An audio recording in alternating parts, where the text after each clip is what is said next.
Welcome to Let Me Fix This. Enjoy the video. You start by cutting power.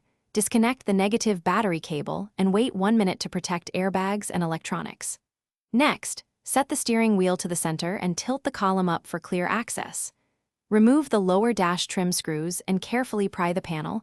Use plastic tools to avoid scratches until you can see the cruise control stalk and its connector. Once visible, unplug the connector by pressing the release tab. This prevents accidental deployment and lets you inspect the switch before removal. Now remove the old switch. Depress the retaining clip or remove the tiny torque screw that holds it to the column. Pull the switch straight out while supporting the wiring to avoid strain. Before installing, compare pin layout and orientation of the new switch to the old one. Mismatched pins cause function failure. Align the new switch and push it fully into the slot until the clip snaps or the screw holes line up.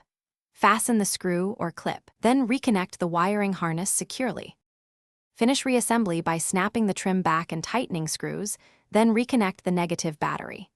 Turn the ignition on and perform a cruise self-check. Switch on, set a speed, cancel, and resume to confirm operation.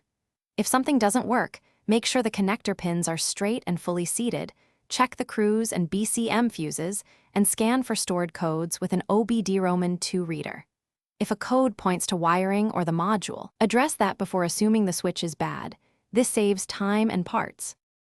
Thanks for watching. If you found this helpful, don't forget to like and subscribe.